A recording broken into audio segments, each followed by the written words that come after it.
Isso, alô, doutor Luiz Piovesan. Cumprimento à distância a vocês também. Uma boa tarde aí, pessoal de Campinas e região, Baixada Santista. Um prazer enorme falar com vocês nesse momento difícil, nesse momento de quarentena. Legal. Ó, eu vou fazer uma pergunta para você que eu acho que todos os nossos telespectadores em casa têm curiosidade. Por exemplo, a pessoa ela pegou o coronavírus, né? Como é que ela procede? Como é que é o primeiro atendimento dela? Paulo, uma excelente pergunta. Na verdade, o paciente com coronavírus, na maior parte dos hospitais ou postos de saúde, você tem uma área reservada, né, das síndromes gripais dos pacientes com outras doenças. Então é feita uma triagem, geralmente a enfermeira atende, né, e aí vai verificar a pressão arterial, vai verificar taxa de açúcar no sangue, inclusive a respiração, que nós chamamos de oxímetro, oximetria. Aí é separado o paciente que ele é grave do paciente que pode ser feito tratamento em casa. O tratamento em casa é um tratamento sintomático, dor de cabeça analgésico, se tosse, um xarope e assim por diante. O paciente grave, insuficiência respiratória, ele é levado para um serviço de urgência e emergência e posteriormente para uma unidade de terapia intensiva. Lá, geralmente, se não tiver condições de respiração, ele é entubado, sedado, ligado no respirador, ligado no monitor e tratado a doença base. Se é lesão pulmonar, tratar a lesão pulmonar e assim por diante. Muito boa pergunta, Paulo. Isso tem... Eu sou amigo também, pessoal, do Luiz Piovesani, e eu ontem estava lendo no UOL, né, algumas coisas, e te mandei até uma matéria. A gente começa a ler muito sobre... Às vezes a gente se assusta um pouco com a doença. É o assunto do momento, né? E todos estamos preocupados, Aí, né? A gente leu sobre coágulos misteriosos que podem causar, mas não é em todo mundo que pode causar, né? A falta de respiração, coágulos. Na verdade é assim, Paulo, isso são alguns casos, tá, que foram observados, inclusive uma universidade nos Estados Unidos começou a fazer um estudo que nós chamamos de doenças trombolíticas, tá? Então uma porcentagem dos pacientes com coronavírus tem uma coagulação maior sanguínea. E em alguns casos existiram amputação de membro, né? Amputação de às vezes, inclusive um paciente que eu cheguei a ler na matéria perdeu um dedo, tá? Só que isso é multifatorial, às vezes o paciente pode ter uma doença base, uma diabetes, às vezes pelo próprio paciente ele ficar muito tempo deitado, né? Com a perna, com o membro inferior parado, isso dificulta, né, a circulação sanguínea e pode acarretar esse tipo de coisa. Isso são estudos, tá? Que precisam ter comprovações científicas. Olha, tem uma pergunta aqui, a Gláucia da cidade de Mongaguá. Boa tarde, doutor. Pode tirar uma dúvida? Eu ando sentindo falta de ar, já tive febre 37,8, muita dor no corpo, de cabeça e falta de ar frequente.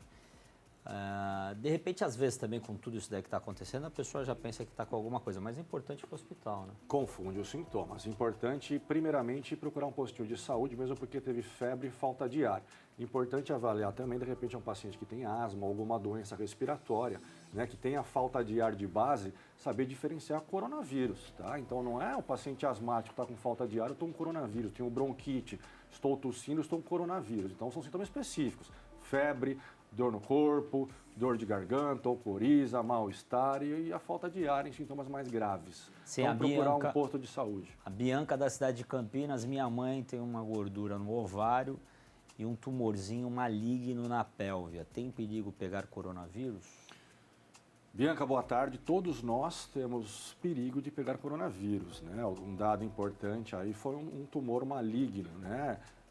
Pequeno aparentemente, que na maioria das vezes são assintomáticos.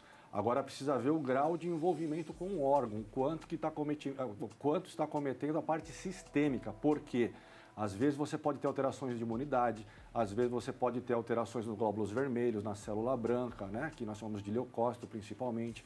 Então precisa ser verificado isso, mas todos nós temos uma chance de contrair ou entrar em contato com o coronavírus. Importante fazer os exames de rotina e procurar o médico, né? No caso aí o oncologista ou o ginecologista que está cuidando aí do caso, para saber e explicar melhor aí a situação.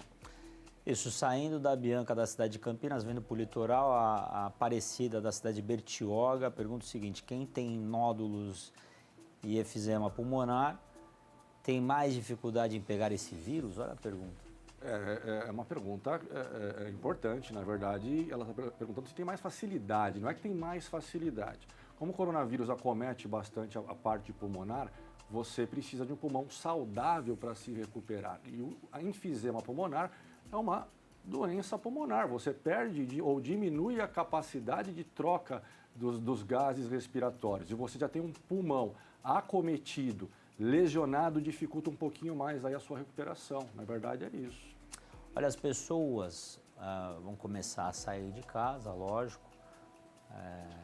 No Brasil vai chegar um período que as pessoas vão começar a sair de casa. É bom esse cuidado com a máscara, cuidado com o álcool gel, permanecer durante quanto tempo? Assim, de período, você acha que isso daí vai até julho, até agosto? Não dá para saber? Não dá para saber por ser um vírus, né?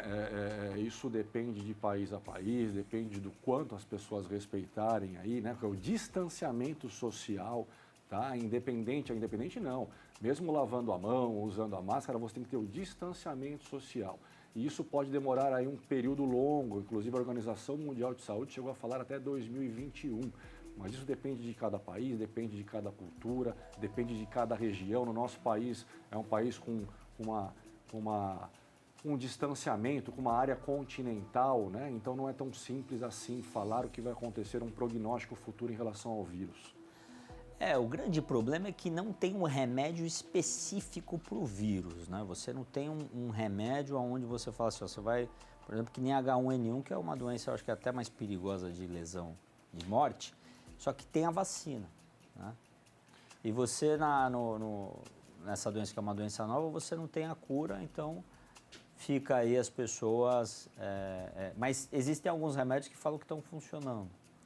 Existe, Paulo. Não existe comprovação científica, esses remédios estão em estudos, né? É uma doença muito nova, é um vírus novo, né? O Covid-19.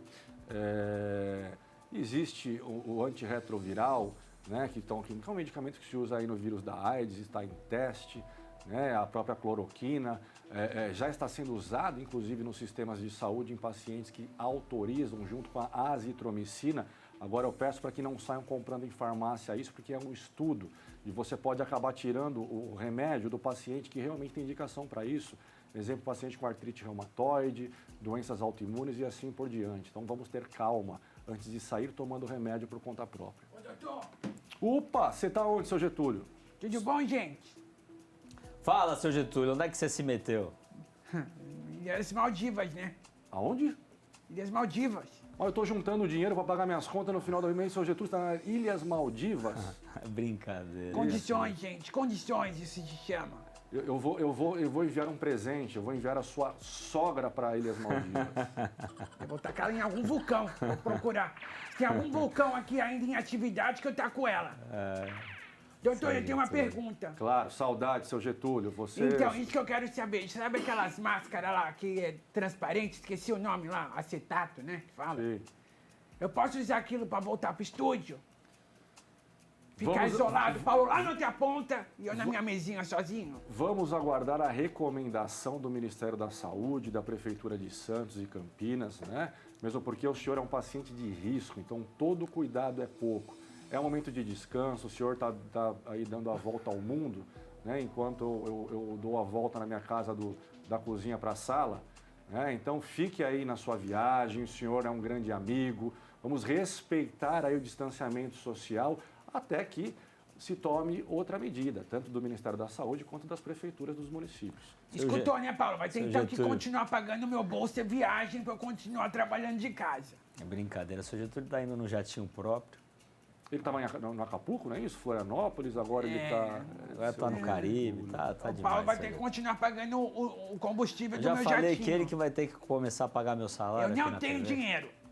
É pão duro, além de Eu sou Ele pobre. gasta em dólar, ele gasta Eu em não euro. tenho condições, A gente. situação do seu Getúlio está difícil, hein? Tá. Eu Tá não difícil. tenho condições, vocês têm que entender. Isso Tá. daqui é um passeiozinho, não dá pra... Seu Getúlio tá pegando empréstimo até o talo. Amanhã ele aparece num transatlântico e fala que é dele. Um abraço. escrever. Ó, Fique com doutor. Deus, prazer enorme falar com vocês e um grande abraço.